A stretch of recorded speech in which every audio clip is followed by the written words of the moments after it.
Assalamualaikum warahmatullahi wabarakatuh. Halo guys, balik lagi sama Mister Tri di channelnya Mister Tri. Hari ini kita akan belajar tentang TOEFL fokus, tapi kita hari ini ke listening skill 1 until 3. Listening skill 1 sampai 3-nya hari ini, this one will be explained. Akan kita kupas hari ini. Kita bahas tentang skill 1 sampai 3-nya dulu. Ada skill 1 sampai 3 maksudnya apa? Ini saya ambil dari buku Longman. Longman Complete Course. Penulisnya Deborah Phillips. Jadi buku ini ya kayak kisi-kisi gitulah. Jadi kalau saya sih rekomendasikan kalau belajar pakai buku ini kalau mau ambil tes TOEFL yang CBT, PBT. Ada buku yang kalau IBT ada buku yang lain, tapi bukan yang ini ya. Itu ada tulisan Preparation for the Computer and Paper Test. Beli yang ini kalau mau pakai tes yang pakai kertas sama yang CBT. IBT yang Internet Based Test. Ada yang versi lainnya, oke? Banyak yang sudah testi, jadi saya tanya, tes gimana? Sesuai dengan buku ini? Iya, Mister Tri, kata dia. Ya, oke, lanjut. Skill yang listening comprehensionnya. Jadi skill 1 sampai 3 itu fokus ke strategis. Strategi mengerjakan short dialogues. Jadi skill 1 sampai 3 ini hampir nanti di semua short dialogues di entah yang pakai komputer atau yang pakai paper based, yang pakai kertas. Short dialogues, dialog pendeknya bisa kita kita mempersiapkan, kita menguasai 3 skill ini untuk nanti mempermudah kita mengerjakan dialog-dialog pendek di TOEFL itu. Nah, apa saja 3 skill itu? Nah, ambil dari buku itu skill 1 sampai 3. Skill 1, focus on the last line. Jadi, fokus di baris terakhir. Kenapa baris terakhir? Short dialogues itu terdiri dari, kalau di paper base itu hanya 2 orang berbicara. Satu ngomong, yang satunya merespon, kemudian narator menanyakan soalnya. Kita disoalkan hanya di lembar kerja, lembar soalnya, hanya melihat pilihan jawabannya 4 saja. Jadi dialog dan pertanyaannya kan diperdengarkan. Tidak ada tertulis di situ, hanya jawaban yang tertulis. Choose answers with synonyms. Pilih jawaban yang menggunakan sinonim. Kenapa sinonim? Sinonim itu sama dengan persamaan katanya, mungkin nanti nggak persamaan plek-plek, tapi lebih ke restatement. Menyatakan ulang. Bentuknya bisa parafrase juga. Avoid similar sounds yang skill yang ketiganya. Hindari suara-suara yang mirip. Jadi di pilihan jawaban nanti, ini kayak yang di ini tadi deh, yang saya dengar tadi deh. Nah, katanya ini, kata si Deborah Phillips, hindari yang itu. Ya, kalau mirip semua, ya ada kemungkinan. Tapi untuk beberapa soal, kebanyakan ada 1, 2, 3 pilihan jawaban itu yang memiliki, pilihan jawabannya memiliki suara yang mirip dengan yang diperdengarkan. Oke, kita bahas. Ini ada contohnya nih. Saya beri pewarna, diwarnain tulisannya nanti untuk memperjelas mana yang maksudnya last line dan sebagainya itu. Answer, synonyms, dan similar sounds.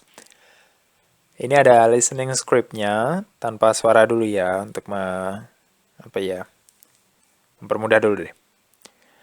Billy really made a big mistake this time. Nah, terus ada ceweknya balas, yes, he forgot to turn in his research paper. Kemudian naratornya nanya, what does the woman say about Billy? Kita lihat di pilihan jawabannya. Ada banyak. Kan yang kita lihat kan pilihan jawaban dulu sebenarnya ya. Kalau di soal, di ujiannya, baru kita dengarkan. Yang garis bawah, warna kuning tua. Last line. Yang kedua ngomong. Kan ini nggak ditulis soalnya ya. Kalian dengarkan yang kedua aja. Maksudnya fokus ke yang kedua. Dengarkan dengan seksama yang kedua itu. Karena ketika yang pertama itu kita lewat, tidak selip apa tadi, aduh, fokus yang kedua. Kata yang kedua, he forgot to turn in his research paper. Itu fokus ke situ pokoknya ya, siap telinganya untuk mendengarkan si pembicara kedua. Karena pertanyaannya kurang lebih sama sih. What does the woman imply? What does the woman say? Atau mungkin from the woman we know that apa dan sebagainya. Imply dan the woman say biasanya gitu yang kata yang bisa dipakai. Yang kedua, warna hijau. Synonyms. Tentu saja sinonim daripada baris terakhir. Sinonim daripada yang forgot to turn in his research paper. Pilih A, B, C, D yang mana? Kalau ada jawab yang ini, ya selamat. Ini masih tertulis loh ya, masih enak. Forgot itu sama dengan didn't remember. Tidak ingat. Berarti lupaan ya. Submit dengan turn in, mengumpulkan. Research paper sama dengan tugas. Makalah dan tugas. Mirip, sinonim.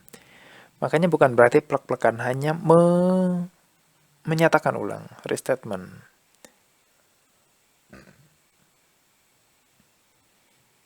Skill ketiganya warna pink. Avoid similar sounds. Ada banyak kata-kata yang mirip di sini. First time, made mistake, paper, turn in paper. Sebenarnya yang fokus dengan apa ya? Tadi apa tuh? Similar sounds-nya, yang suaranya mirip itu yang fokusnya di line yang terakhir aja. Tingkat kemiripan dengan line yang terakhir atau pembicara kedua itu, pembicara terakhir. Dari pembicara kedua itu mana yang paling banyak kemiripan di pilihan ganda A, B, C, atau D. Jadi sebenarnya A itu ya nggak begitu termasuk. Yang lebih menjebak itu, jebakan yang lebih ke fokusnya itu yang B dengan C. Dan lebih menjebak karena kan katanya fokus on the last line. On the last line-nya mirip dengan B dengan C. Avoid, hindari. Eliminasi yang B dengan C itu. Ya. Kapan sih sebenarnya kita gunakan yang skill ketiga ini? Kalau yang pertama oke, kita cuma fokus aja. Yang kedua kita paling tidak kita ada modal listening skill agak lumayan lah. Karena kita bisa mengenali beberapa vocabularies, kita bisa mengidentifikasi apa yang dimaksud. Ketiga ini similar sounds. Mirip kan? Berarti kita sebenarnya tidak begitu mendengar dengan jelas apa yang dikatakan. Itu mirip aja. Ya, berarti dalam posisi kita sudah terdesak. Kita sudah panik. Waktu menipis, ya kayaknya mirip. Jangan ini. Ya, berarti jangan pilih yang B dengan C. Kapan? Ketika sudah darurat. Bukan senjata utamanya. Berarti tinggal pilihan A dengan D. Nah, disitulah kita harus memahami mana yang lebih, ya tingkat kemiripannya lebih sedikit, yaitu yang D. Memang jawabannya yang benar adalah yang D. Dia lupa ngumpul, dia tidak ingat ngumpul tugas. Sama. Next one. Ada lampu celing, yaitu quick tips. Tipsnya, nah, di paper based, itu setiap soal ya, setiap mengerjakan itu ada jeda. Soal 1-2, 2 ke 3 itu ada jeda 12 detik. Itu lumayan banyak loh ya. Kita apakan sebenarnya waktu itu? Itu waktu mengerjakan, nah, soal yang sedang kita kerjakan, misalnya kita sedang mengerjakan soal nomor 1. Itu kita harus juga mempersiapkan diri untuk menjawab soal nomor 2. Nah, jadi di soal nomor 2 itu pilihan jawaban, pilihan ganda di soal nomor 2 kita baca. Untuk apa? Untuk memperkirakan nanti situasinya dialognya akan seperti apa. Ada persiapan sedikit kita. Paling tidak kan ya. Oh, nanti kayaknya akan ngomongin ini. Begitu. Kita sudah dapat soal listeningnya, kita posisi sudah siap. Nah, kita menjawab soal yang nomor 1 misalnya tadi kan ya. Dari 12 detik itu kita pakai aja 4 atau 5 detik. Kalau sudah kesulitan, nah skill ketiga tadilah yang darurat tadi. Tanpa mempertimbangkan makna dialog. Karena kalau kelamaan mikir, apa artinya tadi ya gitu ya. Sudah, give up aja. 4-5 detik untuk memilih. Karena jangan biarkan jawaban kosong. Kalau di paper based ya, jangan ada jawaban yang kosong. Oke. Kemudian, sisanya itulah kita gunakan untuk membaca pilihan jawaban soal berikutnya. Soal kedua. A, B, C, D. Nah, pasti kan ada perkiraan. Kayaknya akan ngomongin ini deh.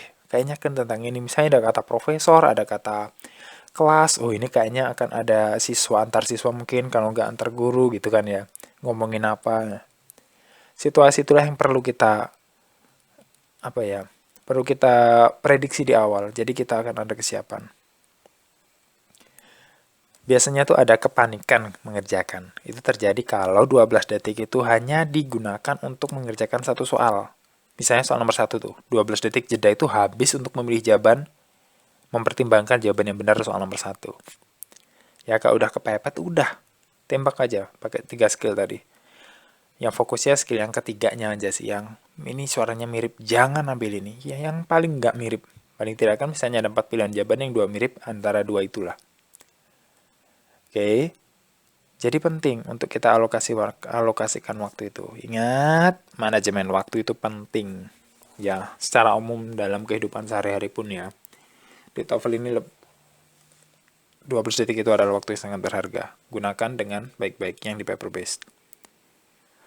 Ada, siapkanlah 5, 6, 7 detik lah untuk membaca pilihan jawaban soal berikutnya. Oke, selanjutnya ini ada latihan. We have an example here. Jadi kalau tes, kalian akan membaca pilihan gandanya dulu. Ini ada pilihan ganda, kalian bayangkan situasi. Oke, kemudian setelah itu baru kalian dengarkan. Dengarkan baik-baik. Nggak ada pengulangan ya. How soon will you be leaving? I'm on my way now. What does the man mean? Kalian tadi sudah menebak pilihan jawaban yang mana menurut kalian paling tepat. Ini skripnya. Apa yang sebenarnya diucapkan oleh dua pembicara tadi? Ada si perempuan ngomong, how soon will you be leaving? I'm on my way now, kata si cowok. What does the man mean? Maksudnya apa? Pilihan ganda tadi nih. Kalau pakai skill pertama, fokus on the second line, on the last line, yang baris terakhirnya adalah I'm on my way now. Yang ditanyakan yang kalimat itu, what does the man mean? Si laki-laki itu ngomong apa? Nah, kita cari sinonimnya, skill kedua. Sinonim dari on my way now. Kemudian ketika terdesak, apa sih tadi? Nah, kita eliminasi yang mirip-mirip deh. Ada my way now, on my way now, his way, on way, B dengan D, eliminasi. Tinggalkan sisakan A dengan C. Mana yang sinonim on my way untuk mana sinonim untuk on my way antara A atau C nih. Jadi yang tepat adalah yang A, he is leaving now.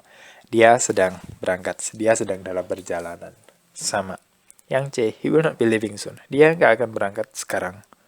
Dia tidak akan segera berangkat. Bertolak belakang dengan yang dia katakan. Untuk latihan, biar nanti kalau mau ada kalian persiapan tes TOEFL atau mungkin untuk belajar, itu bisa cek deskripsi ya. Oke, selamat belajar. Semoga yang saya sampaikan hari ini bermanfaat. And telah saya say, thanks for watching. Wassalamualaikum warahmatullahi wabarakatuh.